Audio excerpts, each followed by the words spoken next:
রাধে রাধে, জয় জগন্নাথ। আজ হলো উল্টো রথযাত্রা, তাই আমরা চলে এসেছি জগন্নাথ বাবুকে মাসির বাড়ি থেকে তার নিজে মন্দিরে নিয়ে যাওয়ার জন্য। জগন্নাথ বাবুকে কিন্তু রথে তোলা হয়ে গেছে, আর এখন তার আরতি চলছে। আরতি হয়ে যাওয়ার পরে আমরা কিন্তু রথ নিয়ে বেরিয়ে পড়েছি। আর এই দেখো, আমরা কিন্তু রথ নিয়ে জগন্নাথ বাবুর মন্দিরে চলে এসেছি। প্রথমে জল দিয়ে রথটাকে ধুয়ে নেওয়া হলো, আর তারপরে এখন আরতি চলছে। আরতি হয়ে যাওয়ার পরে জগন্নাথ বাবুকে নামিয়ে নেওয়া হলো, আর জগন্নাথ বাবুকে নামানোর পরে এখানে তার ভোগ লাগানো হচ্ছে। ভোগ লাগানো কমপ্লিট হওয়ার পরে জগন্নাথ বাবুকে ভিতরে নিয়ে যাওয়া হলো। আর ভিতরে যেতেই শুরু হলো এক মজার ঘটনা। জগন্নাথ বাবু তো মা লক্ষ্মীকে ছাড়াই মাসির বাড়িতে চলে গেছিল, তাই না?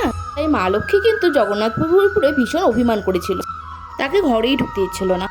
মানভঞ্জনের পরে ফাইনালি জগন্নাথ বাবুকে ঘরে ঢুকতে দেওয়া হলো, আর এখন জগন্নাথ বাবুকে নিজের স্থানে বসানো হচ্ছে।